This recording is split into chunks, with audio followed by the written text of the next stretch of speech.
arbitration law came into effect in June of this year, 2018. The old arbitration law was part of the federal civil procedure, which came into place in 1992 and has been amended a few times since. So the new arbitration law replaces the provisions of the old civil procedure that refer to arbitration.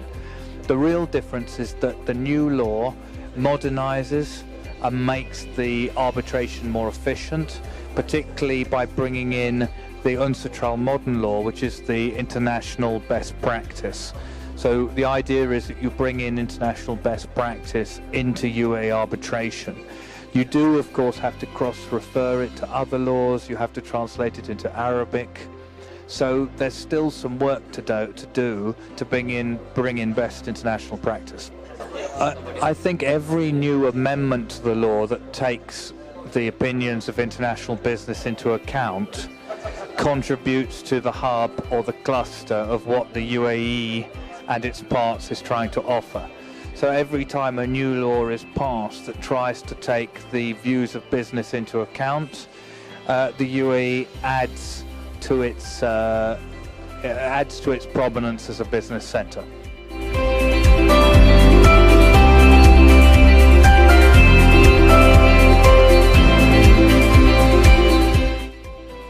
The new arbitration law is a piece of legislation that is based on the UNCITRAL model law.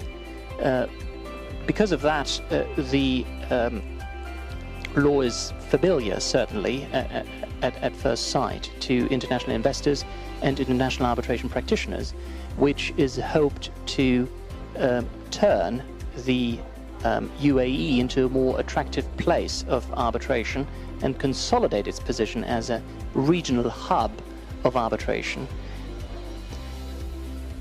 It would probably also be important to point out that the new arbitration law in relevant part codifies existing case law precedent that has formed under the old arbitration law, the UAE arbitration chapter. Principles like the competence power of the arbitration tribunal, as well as the principle of separability, have all been codified in the new law and now form part of the positive law of UAE arbitration.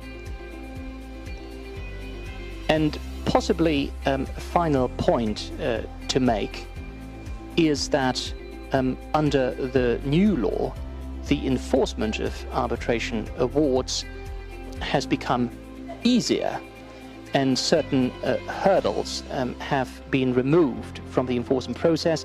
In particular, efficiency of enforcement has been increased by cutting back on the competent courts that are involved in an enforcement process by starting an application for enforcement straight before the competent court of appeal, rather than initiating proceedings before the court of first instance.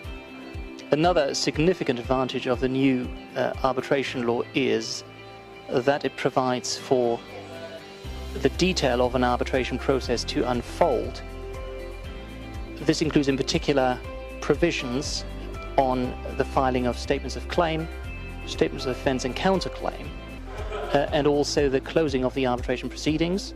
Now, this lends itself in particular to conducting ad hoc arbitrations under the new law, i.e. arbitrations outside a firm institutional framework.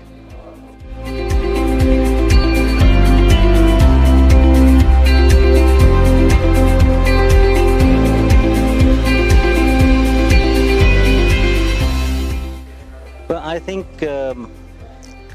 there was the need for this reassurance because people were not really very confident while going in for arbitration.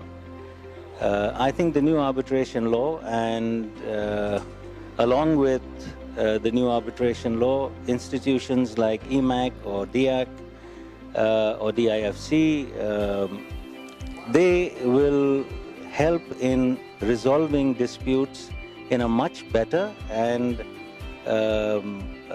more kind of friendly environment rather than going in for litigation. So definitely the industries here will benefit from the new arbitration law. I think one of the biggest problems that people face is how do they resolve a dispute without entering into a fight with their counterparty. There is no doubt that by going in for litigation, the probability of people doing business with that counterparty again becomes very, very minimal.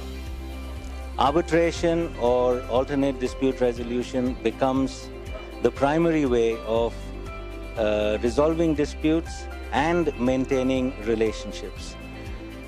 This new arbitration law is definitely focused towards this.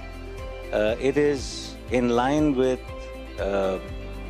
other international laws like the UNCITRAL law, and will definitely give more confidence to people, especially in today's environment where it is becoming more and more difficult to trade because of the state that the world economy is in.